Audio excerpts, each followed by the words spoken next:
Olá, tudo bem? FIB Cidadania desta semana traz em nossos estúdios o economista, mestre em economia, Fernando Pinho, que vai discutir um pouco sobre os aspectos econômicos do nosso cenário local, do nosso cenário nacional e, por que não, internacional, comparando o que aconteceu, o que está acontecendo e o que pode vir para o nosso Brasil. Mas isso você confere comigo no próximo bloco.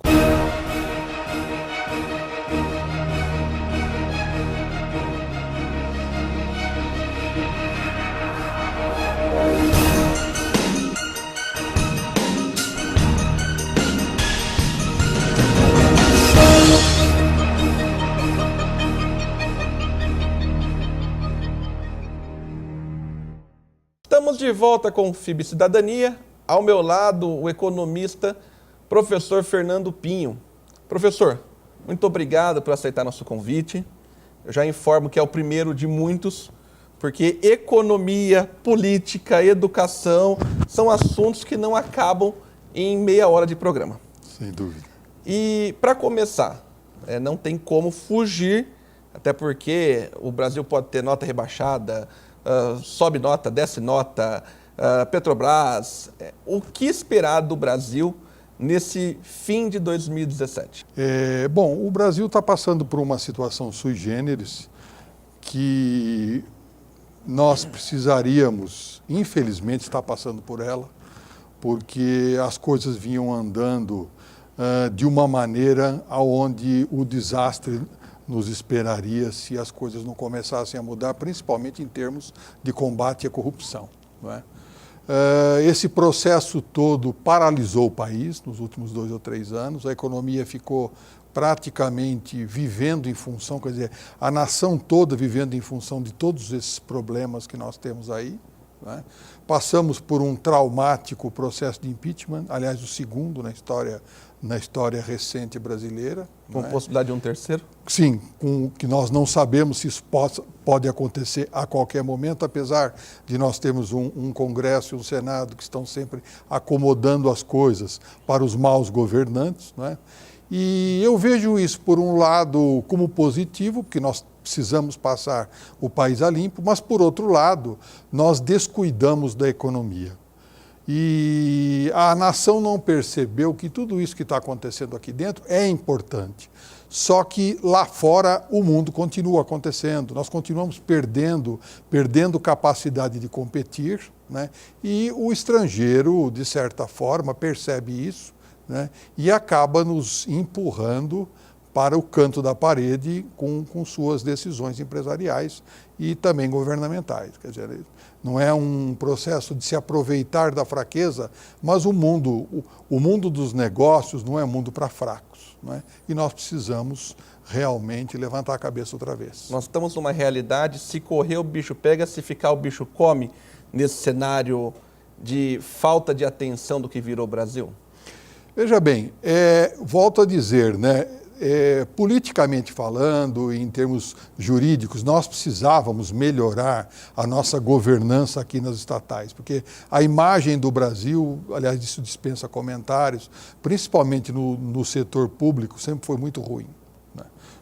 As nossas estatais muito mal administradas, só que nós sabíamos disso, mas não sabíamos que a vertente da corrupção era tão forte, né?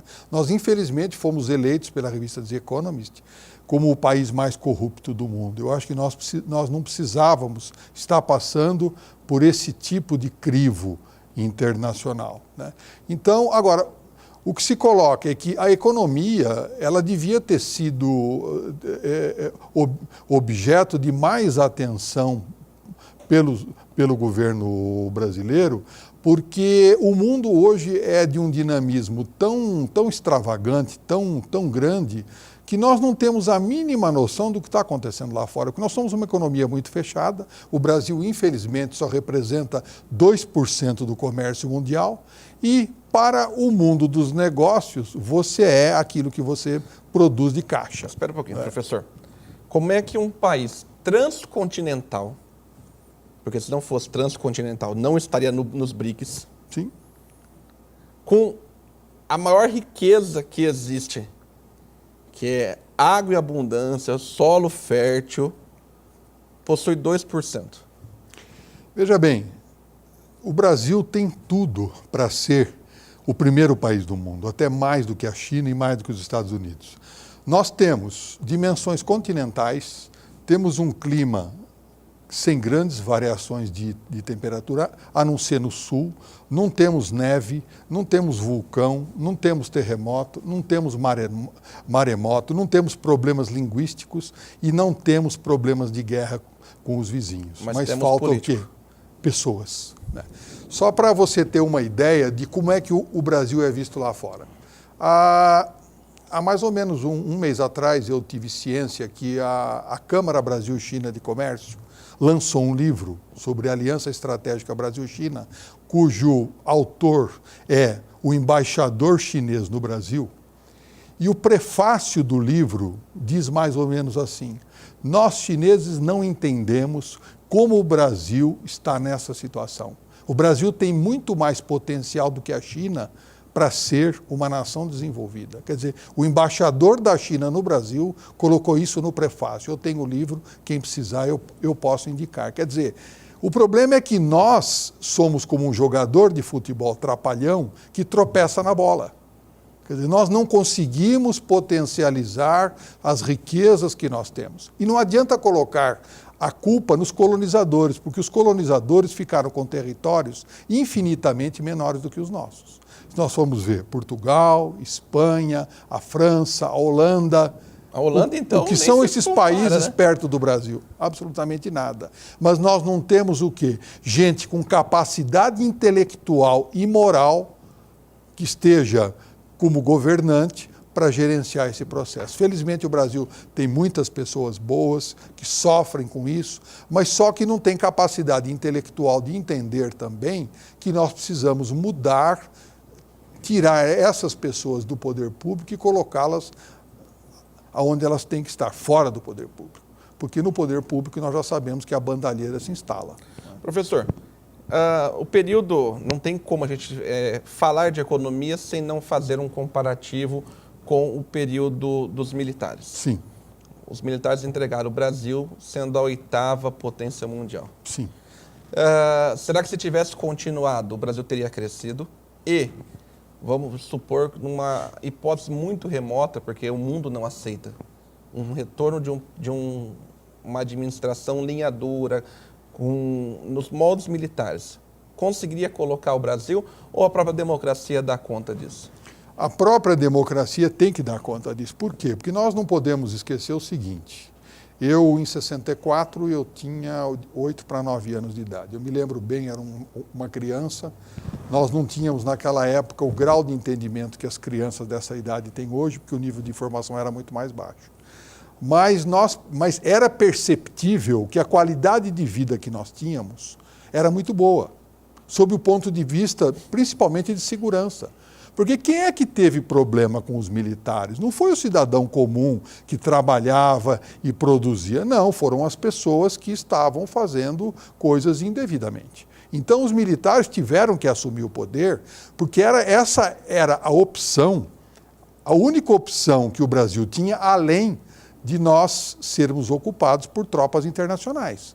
Nós não podemos esquecer, quem tiver a oportunidade de ler os livros escritos sobre a Revolução de 64, que a Marinha Americana estava prestes a desembarcar no Rio de Janeiro. Então, esse é um fato.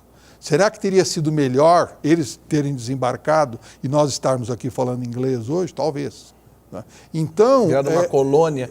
Na verdade, a ideia seria o quê? Já virar uma colônia de exploração? Sim. Oficial? Como era antigamente. Porque nós iríamos acabar nos transformando numa colônia. Só que, será que isso era desejável para o Brasil como nação? Ou uma evolução? Porque é duro também saber qual seria a realidade, né? Sim, exatamente. Até porque também muitas pessoas pensam, né, que os militares tinham algum prazer em estar administrando o país. Isso está totalmente fora do objetivo das Forças Armadas. Aquilo era mais uma apurrinhação do que qualquer outra coisa. Era uma maneira, quer dizer, a única maneira que eles tinham de se impor perante a sociedade e justificar a existência das Forças Armadas, que é trazer segurança ao país. Então, eles foram compelidos a uma situação por um governo fraco. Certo? Então, eu não acredito que isso tivesse dado certo. Mas o Brasil amadureceu muito, mas não o suficiente para entender que nós precisamos mais do que liberdade e um arremedo de democracia para nos tornarmos uma nação desenvolvida. Quer dizer, muitas pessoas tomaram a democracia com bagunça. Né? E democracia é um regime maravilhoso, é um regime, não, quer dizer, é uma forma de se tomar decisões políticas, mas dentro daquela máxima responsabilidade, com máxima liberdade. Né? Então, é sempre um perigo para quem é desavisado. Né? Professor, nós estamos ouvindo e vivendo aquela história do fantasma de novas privatizações. Sim. Ainda muitos utilizam a desculpa que há 20 anos, você, para poder ter um aparelho telefônico, você tinha que praticamente carregar ele numa sacola, que era aqueles famosos tijorolas. Sim. Ou ficar meses em fila de espera, sim, horas em pé para poder participar de um plano de expansão. Esse modelo de privatização que a equipe Temer está colocando no país, já venderam hidrelétricas, né? Funciona ou é apenas uma forma de aliviar o caixa? É que nem a pessoa está endividada, pegar um dinheiro emprestado com a agiota e vai saber que depois vai ficar devendo. Bom, nós somos vítimas sempre da nossa própria incompetência e da nossa própria incapacidade e falta de vontade de assumir decisões difíceis, às vezes, para que no futuro as coisas não piorem. Exemplo, reforma da Previdência Social. Essa bomba vai acabar explodindo um dia. E o Brasil está como hoje por quê? Porque gerações inteiras abdicaram de tomar decisões drásticas por egoísmo e acabaram fazendo com que as outras gerações acabassem padecendo por causa disso. Então, o que acontece? Tudo isso que hoje está sendo colocado como privatização, as coisas não estariam tomando esse rumo se nós tivéssemos tido o bom senso de manter as finanças públicas em ordem.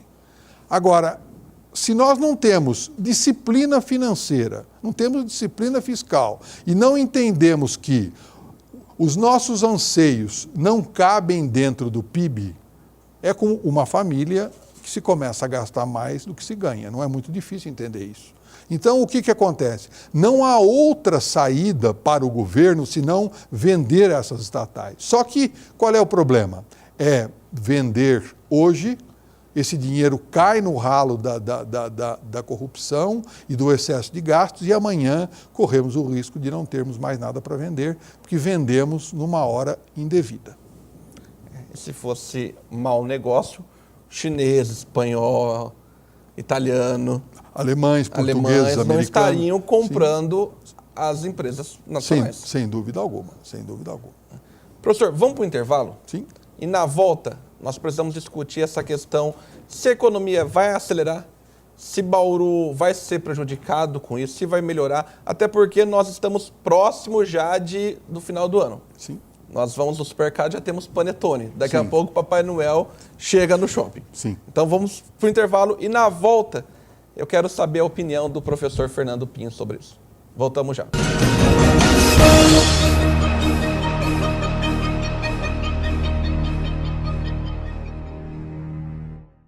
Quer saber o que eu estou aprontando aqui? Entre no nosso site e acesse o FIB Dicas. Eu já postei um monte de vídeos lá falando dos cursos da FIB. Eu estou te esperando no FIB Dicas, hein? Até mais!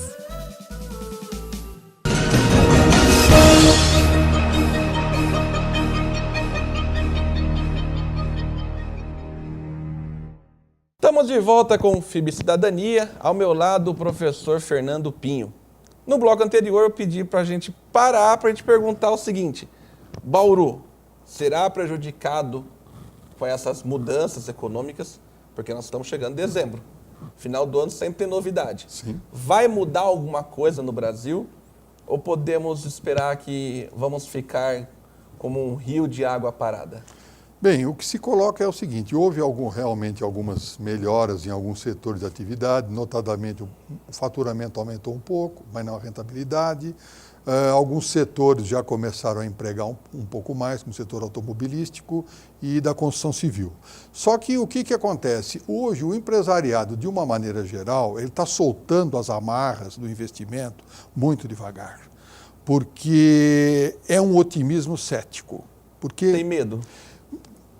Principalmente o empresário, que hoje já tem mais de 50, 60 anos, está já vacinado contra maluquices econômicas, né? É compreensível que as coisas ocorram de maneira cuidadosa, né? Porque nós não temos, por exemplo, nenhuma garantia de que essa equipe econômica que está fazendo hoje um bom trabalho dentro das possibilidades será mantida o ano que vem. Será que o Pedro Parente, por exemplo, continuará como presidente da Petrobras? Será que o Ilan continuará como presidente do Banco Central? Será que o Meirelles continuará como ministro? Não podia ser como é o Fed? Uma pessoa fica presidente anos, né? O próprio Banco Central Europeu, Sim. Um sistema, porque não tem como você mudar e aquela pessoa aqui entrar não querer impor o seu ritmo. Sim. Não seria correto fazer isso no Brasil? Sim, é que a diferença é que nós não temos capacidade para fazer planos e seguir os planos. Esse é o problema. E nesses países, as políticas não são de governo, elas são de Estado. Então, o que acontece? Nas democracias, como você é um advogado, você sabe isso até melhor que eu. Nas democracias consolidadas, com um bom presidente ou mau presidente, o trem está nos trilhos. E uma população altamente informada não vai permitir que o presidente ou o primeiro-ministro faça maluquices no governo, porque ele fatalmente vai ser alijado do poder rapidamente. A prova disso é a Alemanha, né? Quantos anos a Angela Merkel... Sim, a Merkel. Ela não vai sair dali. Sim. Ela viu o que o alemão quer. Sim, ela sabe, ela entendeu e faz o que tem que fazer. Agora, o que acontece? O grau de pressão que esses administradores públicos têm nesses países é muito grande, porque eles podem ser alijados do poder com muita facilidade, como qualquer autoridade. Por exemplo, em alguns países desenvolvidos, como os Estados Unidos, por exemplo, o juiz que trabalha na cidade, ele tem mandato fixo. A partir de um certo ponto, se a comunidade não quiser mais, ele vai deixar de ser juiz. O xerife, o delegado de polícia, é a mesma coisa. Se o prefeito da cidade achar que aquele delegado de polícia não serve mais, ele vai embora para casa e ele deixa de ser delegado de polícia. Ele não é que ele vá fazer um mau trabalho em outro lugar. Mas são países que já passaram por fases de democracia muito mais rápidas, muito mais acentuadas do que as nossas, né? Então isso pressupõe maturidade política. Mas né? Veja bem, no começo da nossa conversa nós estávamos falando sobre a questão da colonização. Sim. O Brasil, quer queira, quer não, foi colonizado para exploração. Sim. Os Estados Unidos foi porque na Europa tinha um povo excedente. Sim. Que queria algo novo. Sim. Tanto é que era Nova Inglaterra. Sim. Será que isso Novo também... México. Novo México, né? São novos que as pessoas que foram para... O povo excedente queria. Sim. O excedente da Europa, os nossos avós, bisavós, Sim. chegaram a 100 anos. Sim. Então nós temos pelo menos 200, 250 anos de atraso de desejo de mudança. Sim. Agora, como reverter esses 2 séculos e meio, sabendo que o mundo é capitalista, que o mundo é global, que o mundo não aceita o perdedor, não aceita o fraco, e se você for fraco, como suas palavras, vai ficar para trás. Vai ficar. Bom, nós não podemos esquecer o seguinte, hoje o assunto do momento em termos de geopolítica mundial é a China. Bom, o que era a China há 40 anos atrás? Nada. Um país com um número gigantesco de analfabetos, um país onde muitas pessoas passavam fome, certo? Oprimidos por um regime político duríssimo, certo? E aquilo era um regime pesado. No que eles se transformaram hoje. Só que o que acontece? Precisa haver vontade. E principalmente uma escola de qualidade, como você sabe, como o colega que me antecedeu aqui estava colocando. Se nós não temos pessoas com capacidade de pensar o amanhã ou depois de amanhã para a própria vida, como é que nós vamos colocar essas pessoas no poder público? Analisando agora, por exemplo, por que o Brasil vai e por que o Brasil não vai e outros países vão? Nós temos que pensar o seguinte: 55% dos prefeitos do Brasil não tem sequer um mísero curso superior. Mísero. Por que eu digo isso? Porque no mundo desenvolvido, há muitos anos deixou de ser diferencial competitivo. Ah, mas você só tem um curso superior? É obrigatório. Né? Eu já tive a oportunidade de estudar fora do Brasil, convivo com pessoas de países, um menino com 30 anos já é doutor em matemática. Chineses, por exemplo, na China você tem milhões de chineses com 30, 40 anos de idade que já têm pós-doutorado em economia, em engenharia, em finanças. E escola em tempo integral lá. Em tempo integral. Né? É assustador. Eu tive a oportunidade de estudar mandarim, estudo mandarim. Os meus professores nativos, que são da Universidade de Rio Pei, estão aqui apenas para o intercâmbio, eles se formaram, são mestres naquilo, em educação, em alguma coisa, estão no estágio para fazer o doutorado. Exatamente. E não tem 25 anos. Esse é o problema. Então, nós estamos competindo com essas pessoas.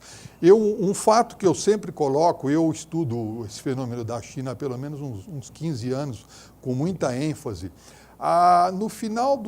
Foi no final dos anos 90, começo de 2000, houve uma política governamental na China onde eles queriam ter mais falantes de inglês dentro da China do que nos Estados Unidos. Hoje, praticamente 250 milhões de chineses falam inglês fluentemente. Olha a influência geopolítica. E nós não falamos alemão português. Outra coisa, muitos dos chineses que estão vindo para o Brasil, com toda a dificuldade que é aprender o chinês, eu não falo chinês, mas você conhece, como também é o português, muitos já vêm para cá falando português. Por quê? Porque existe uma antiga colônia portuguesa na China, que é Macau, onde uma das línguas é o português. Mas nós temos um detalhe, o português é muito mais difícil do que o mandarim. É. Porque o mandarim nós temos 4 variações. O português, nós temos quantas outras variações de tons fônicos? E o chinês, ele está evoluindo muito mais do que a gente. Então, o mandarim não é tão difícil. É que nós tornamos a justificativa da falta de vontade de aprender como difícil. Sim, exatamente. É essa a realidade. Agora, nós não podemos esquecer também que nós somos um povo que não dominamos nem a própria língua. Muitas vezes, nós não somos vistos talvez como pessoas chatas, né? Eu converso com muitos jornalistas, como você também, escrevemos aí para jornal, artigos para congresso, somos obrigados a ler quantidades cavalares de jornais, de revistas todos os dias. Né? E nós vemos, por exemplo, que a qualidade da imprensa também está muito ruim.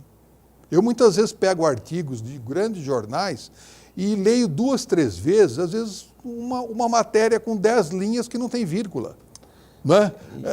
A pessoa começa o texto no plural, acaba no singular, enfim, é uma coisa assim muito mal escrita e de difícil compreensão. Então nós precisamos primeiro aprender o português, não é? E não utilizar tanto a linguagem de internet. Sim, porque que é perigosa. Quer queira, quer não, essa linguagem de internet está transformando a população analfabeta. Sim, sim. Não tem como. VC, TB, NA1, são exemplos. E quantas vezes não se recebe mensagens que você não sabe se a pessoa está perguntando ou afirmando ou negando alguma coisa. Quer dizer, aquele texto macarrônico, com reticências, né, com brincadeiras, quer dizer, no fim você tem que dizer, olha, o que você quis dizer com isso? Quer dizer, eu tenho que gastar uma ligação telefônica, olha, eu não entendi o que você... Não, mas é mais ou menos uma coisa. Não, isso aqui é um negócio, é uma informação que precisa ter um pouco mais de responsabilidade. Então, ainda essa mecânica de entender que a comunicação é importante. E aí a escola fala mais alto, né? Como sempre. E na verdade não fala no Brasil, né? Exatamente. Acaba não falando. Professor, nosso tempo está se esgotando. Mas eu conheço sua vivência, sei da sua participação e sei das suas opiniões em relação a Bauru. Para quem não conhece o professor Pinho, ele é muito crítico em relação ao poder público bauruense e não tem como deixar de estar aqui sem perguntar qual é a sua visão de Bauru, da administração pública. Bem, Bauru tem sofrido muito, principalmente nos últimos 20 anos, com administrações de má qualidade técnica. As equipes, principalmente formadas, salvo raras exceções, no poder público bauruense, têm sido sofríveis, né? Isso é muito fácil de entender, né? Basta dar uma volta pela cidade para ver o estado em que a cidade está e já estava há 10 ou 20 anos atrás. Então, o que eu coloco é o seguinte, nós infelizmente ainda não conseguimos entender que nós temos que, antes de colocar o voto na urna, pensar que aquilo não é uma atitude para nós nos livrarmos de uma responsabilidade. E pensar sempre no seguinte, e é o que eu faço também para mim, o que essa pessoa que está se candidatando fez pela vida dela de tão excepcional que me convença que ela possa ser um bom administrador. Se nós formos olhar por esse prisma, muito poucas pessoas conseguem fazer das suas vidas pessoais exemplos de sucesso em todas as áreas que as credencie para se tornarem boas administradoras. Então, nós temos que entender o seguinte, nós temos que pensar que se nós tivermos uma mentalidade tacanha e só imaginarmos que vamos colocar alguém no cargo A, B ou C, como se fosse um despachante parlamentar, para nos ajudar a resolver os nossos problemas particulares e não da comunidade, nós não vamos chegar a lugar nenhum. Eu fiquei satisfeito em ver um dia desses um ranking que foi publicado, já tinha saído na revista Exame, a respeito de Bauru em relação a outras cidades. Há cidades piores, como há cidades muito melhores. Só que, veja bem, eu procuro sempre, até por uma questão de coerência com a minha vontade de ser um cidadão cada vez melhor, de me pautar sempre por fazer comparações com o melhor e não com o médio, né? E eu penso sempre no seguinte, qualquer comparação que se faça de uma cidade brasileira em relação a outras cidades, nós não podemos esquecer que é um ranking de cidades do terceiro mundo. Então, eu não quero competir com uma pessoa um pouquinho melhor do que eu. Eu quero competir com uma pessoa que já está andando a 300 km por hora e eu só estou andando a 200 km por hora. Então, nós temos que pensar o seguinte, o mundo não terá piedade de nós se nós não tivermos vontade de progredir. Então, nós temos que entender que a eleição de bons governantes não é uma tarefa fácil, é difícil porque muitas vezes nós ficamos encalacrados, como aconteceu muitas vezes já na última eleição para presidente, quando foi a eleição do Collor e Lula, eu mesmo votei em Collor, me arrependi, mas naquele momento era o que se colocava, né? Com relação também a Dilma e a Aécio, nós estamos vendo o que a Aécio fez, quer dizer, não há santos nessa, mas no momento era aquilo que se colocava, né? Agora, nós nunca vamos conseguir eleger pessoas perfeitas, mas pelo menos temos que entender que temos que privilegiar os menos piores, né? Professor, para finalizar, Clodoaldo Gazeta é a continuação de Rodrigo Agostinho? Com todo o respeito, por enquanto, é. Muito obrigado pela sua participação. Saiba que o convite de voltar aqui para discutir, porque nós não falamos sobre o Estado de São Paulo, não falamos sobre a possibilidade da hidrovia Tietê-Paraná, não falamos sobre as matrizes energéticas e coisas importantes que para o nosso dia a dia ninguém dá valor. Não falamos sobre a Alemanha. Sim. Então o convite já está feito para voltar e você que nos acompanha, que gosta do assunto e vê que esses assuntos são tão importantes para o nosso dia a dia, manda suas críticas, sugestões. Se tiver alguém para vir debater com o professor Fernando Pinho, comigo, vamos fazer uma mesa redonda, porque é a única forma que a TV FIB encontra de poder contribuir para a população. E para você, mande as sugestões para tvfib@fibbauru.br. Até a próxima.